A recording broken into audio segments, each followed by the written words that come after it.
Scott Simpson here from the Guilty as Charged podcast team. So excited to be bringing you all things fantasy football this season for the Chargers. So let's jump in today. We're going to take a look at the Chargers ADP, which is the average draft position. So at the beginning of each month, we'll do it in July as well, August, and then September, right before the season starts. We'll take a look and see where the Chargers are at, where they're being drafted. So what I've got up here right now is the Fantasy Football Calculator website. It's a nice tool that you can use to kind of gauge and look at where ADP is going for different players. You can even do mock drafts, etc. So what I have up here is the top 6 drafted Chargers players to date. I've got Austin Eckler, Keenan Allen, Justin Herbert, Mike Williams, Jared Cook, and Josh Palmer. So what we're going to do is we're going to kind of take a look at the big picture for Chargers Nation and then drill down into each position group and kind of see where the movement has been, if there has been any at all. So if you look at this graph, you see there's mostly straight lines across, a little movement here and there to date, but not that much has changed, particularly at the top. Keenan Allen, Austin Eckler, they've maintained that end of the second, beginning of the end of the first, beginning of the second, beginning of the third round value for both of them. So not much has changed there, but Justin Herbert has been steadily on the rise since the end of last season. And then with Jared Cook signing, he has come in the 9th round. Now he's being drafted in the 14th round. Huge fall from where he was being drafted at the end of last year. And Mike Williams coming kind of back from being injured and from his performance last year. At the end of the season, he was being drafted late and he's being drafted earlier. So we're going to take a little look at each of these and kind of talk about some of the reasons why we think this is happening. So let's jump right now to Justin Herbert. So great season last year, rookie breakout. When mock started, in February, end of February last year, or beginning of January, end of February, he's being drafted at the 607, which is pretty high. I like that. That's a good spot for him. Since then, there's been a steady rise. You can see out of the 6th round into the 5th round. All the way up until even a couple weeks after the draft, he's being drafted at the 506. Come to date, today he's being drafted at the 506. So he's jumped up a whole round. More than a round, 14 picks from the end of last season, kind of the beginning of the draft season, the redraft season to now. And I'm not thinking that he's going to go up any higher, maybe a pick or two. But I think this is really his ceiling. He's being drafted as the 6th overall quarterback, which I think is really high for him. I think he could achieve that. But he's behind only behind Pat Mahomes, Josh Allen, Kyler Murray, Dak Prescott, and Lamar Jackson. He's ranking 5th in PPR drafts right now. So I like Justin Herbert at the 506. It's really expensive. He's past players like Aaron Rodgers and Russell Wilson. I think that's the very tippy top of his value. So if I'm in a redraft league and he's slipping, past that spot, I'm picking him every single time. I think he's great value. I don't think though I'm going to be reaching for him because if he doesn't perform right up to that standard he did last year and even better, he's going to underperform for you where you drafted him. So I don't think he's going to underperform too much. He's going to actually surpass last year, but you're expecting a lot of him. You're not getting him as a value. Last year, he went undrafted. People were picking him up off the waiver wire. So a little bit different situations. You just know up front, if you're paying for Herbert, you're paying for Herbert, right? Which it's not a terrible thing.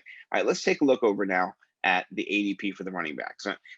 Big shocker here. Austin Eckler has not really changed that much. He's gone up 2 picks. So from the end of January to the start of the season, right now the offseason, he has moved up 2 picks from the 202 to the 112. So the end of the first round. I think this is a steal. I think Austin Eckler has the potential to be a top 6 back this season. I actually have him as my 6th ranked back right now. His PPR upside with Joe Lombardi, I think is just going to be through the roof. I'm really excited for him. And you can also see that the only person who's even on this graph, Joshua Kelly is not included. So his data, he's outside of that top, 16, 17 rounds, is Justin Jackson. And when he first started being drafted again, he started at the 12-6. And he plummeted all the way down to the 14-06. So he's kind of dropped 2 rounds in drafting. I think that what this shows is that the public really is not overvaluing Austin Eckler, but accurately valuing him. I think that there is going to be some value for whoever is the secondary back there, because Austin Eckler is not going to be on the field all the time. I don't think he's going to be primarily taking over all the goal line. So I do think there is value there. I'm not sure if it's going to be Joshua Kelly or Justin Jackson. We'll kind of see. I'm interested to see when we get closer to summer if Joshua Kelly doesn't inch onto this graph and kind of make an appearance. I think he will, but we'll have to see about that. So that's for the running back situation. Not a big surprise there. Let's take a look at the wide receivers, and I've left off Keenan Allen because he's just straight. Basically third round, beginning of the third round, all the way across. Mr. Consistent. You know what you're getting in Keenan. You know why you're drafting him. You know that he's going to be your wide receiver 1 or your wide receiver 2. If you're coming back, maybe picking him in that first slot in the third round, or maybe getting a couple picks in. But I really wanted to take a look at Mike Williams' data, because we're going to look at his data, a little bit of Josh Palmer's, and then we're going to juxtapose Mike Williams with Jared Cook at the end to kind of give you guys an understanding of where the consensus is in the fantasy football community of where they think the value is in this offense right now, and where they're kind of hedging it. So you can see that Mike Williams, up and down here, you can see he's yo-yoing up down here in the middle of January. Not many people are drafting there, by the way. Anyway, but after the season ended, he was entrenched there in the 14th round. And you're not going to be surprised here. Right now, that's where Joshua Palmer is. So that's where he was kind of entrenched. And ever since then, even in February, still kind of down low, not making much noise. But right here, March 4th, boom, he starts spiking, and he's not stopping, by the way. So he went from the 14th round. He's moving up to the 13th round. He's passing into the 12th round. This is before our guy Joshua Palmer was drafted. Josh Palmer was drafted at all. So he's going all the way up here into the 11th round. And now you can kind of see there's a little bit of a fall off. He kind of drops back down to earth into the 12th round again, and we'll end at the 11-12. Right? That's a nice rise there. That's a 3-round rise or a 2-round rise for Mike Williams. And one of the things I think is fueling this speculation was, for me at least, when they got Jared Cook. Jared Cook is an older tight end. He's not a younger tight end. He's not somebody who's going to gobble up all those targets. I think the consensus is kind of pushing towards Mike Williams getting a little bit more of that target share if he can stay healthy. I'm not going to say that he can't be what he was a couple years ago. Maybe he can. I don't know if he gets 10 touchdowns. I think the ceiling for Mike Williams for me is 8 touchdowns this year. But if you could do that, he's definitely going to be a value, even at the 11-12 spot here, as you can see. My guy Joshua Palmer came in. They did value him. It was interesting. At this point, he was only about a round and a half, a little bit less than that, a round and a quarter behind Mike Williams in the middle of May. Almost a month has gone by, and he's just dropped. So Mike Williams steadily gone up a little bit, and Josh Palmer right there at the beginning of the 14th, end of the 13th round. Not terrible, but definitely there's value there if Mike Williams goes down. Joshua Palmer, if he could slide into the wide receiver 2 role, which really, honestly, in this offense is going to be Austin Eckler. That's how it's going to work. It's going to be Keenan Allen and Austin Eckler. I think wide receiver 1, and then running back, of course, but wide receiver 2 in name. Not name, but in opportunity and what he gets. So, but Joshua Palmer, if there's some injuries on the team, he definitely has some sneaky value. And then I don't think Mike Williams, my speculation, the people I've talked to, is going to be around next year. So, by the end of the season, I think Joshua Palmer will have a little bit more value than he does at the beginning. But, still a little play there. One thing that did interest me is Jared Cook. This data was something that kind of caught me off guard at first. And I understand here he's a Saint and he's getting released and he's kind of just dropping and people aren't going to pay attention to him. But then even when he gets signed, so in March, he gets signed by the Chargers, you're thinking, okay, that's going to be good for his ADP. He got signed by somebody. It didn't help at all. As a matter of fact, from his signing date, he's gone down even further. So he was at the kind of the beginning of the 13th round. And since then, he's just plummeted all the way down here. A whole nother round he's dropped. So a couple things that I thought about, because I did my Jared Cook kind of preview video earlier in the season, earlier in this fantasy season. I think it was maybe in April. And I speculated that Jared Cook kind of finished around tight end 17. I kind of backtracked a little bit looking at the data. I think the role that he's really going to perform in this offense is going to still be red zone, still stretching the field down there at the goal line, but we're not stretching it, but kind of giving more room into the end zone, so kind of vertically stretching it. But I think really kind of shaping this tight end group. Donald Parham has a lot of skills. I watched him in the XFL, big fan of his. I bought the hat. I have the hat from his franchise that he played for. I think it was the Dallas Renegades, I think it was. I really appreciated his skill set that he brings. So I think he's going to have a little bit more of a role in this offense. I think that is what you're seeing in this drop down as well. And then, I know that Trey McKitty, we talked about him before being more of an inline blocker, kind of being able to seal that edge and being a good addition to the run blocking team. I think he will get a little bit of work as well. Just he's got that third round draft pick, so look for Jared Cook to kind of maybe take a step back compared to where I thought he was going to be before, and I think the ADP is bearing that out.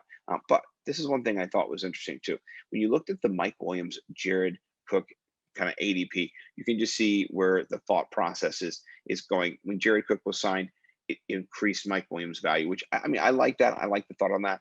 If you can stay healthy, like I said, it really does bring that up for everybody. And so this is where the ADPs are for all the Chargers players that are relevant for fantasy right now. I'm not really looking at Joshua Kelly to draft him. Even Justin Jackson, I'm probably not going to be targeting him unless there's a deeper league that I'm in and I want to make sure I get a handcuff or something. But even that, I don't believe in handcuffs. So, but this is the kind of the big picture of where are the Chargers being valued in the fantasy community right now. And I think that, when it comes to each of them, if we go back to the first slide that we were looking at, I think Austin Eckler is a little undervalued, honestly. I think, like I said, I think he's got the potential to be a top 6 back. So there's a value for you. I think Keenan Allen is particularly rightly valued at that spot.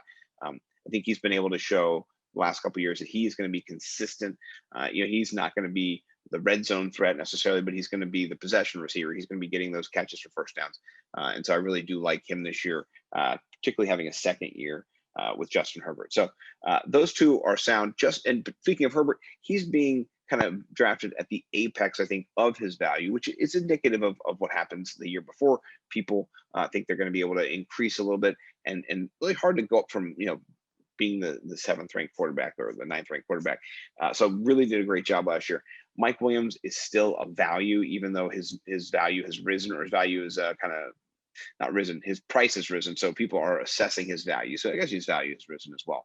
And then, Jared Cook, I think he's somebody who you're looking for DFS primarily, or maybe a streamer. You got a good matchup, and maybe Mike Williams is out, or somebody, maybe Keenan Allen's nursing an injury or something. And so Jared Cook shines in that and he gets a touchdown. But I don't think Jared Cook is going to be somebody that you're going to be relying on. If anything, you're going to be using him as a streamer. So, and then if Josh Palmer does emerge, if there's an injury or if there's some type of opportunity for him to come out of this, is in anything other than like I don't know, I see him more as a possession receiver, where Guyton being a deep threat. Guyton's not even featured in this data, so no one's drafting Guyton either. So I think that's the recap for this month, for June. We'll be back at the beginning of July. We'll do the same thing, kind of see if anything is shifted. We'll bring on some experts, either from Chargers Nation or from the fantasy world, and they can kind of give some preview on what they think the Chargers are going to be this year. So I'm really excited. I know that this offense is in good hands with Joe Lombardi, and you're in good hands here with Guilty as Charged. So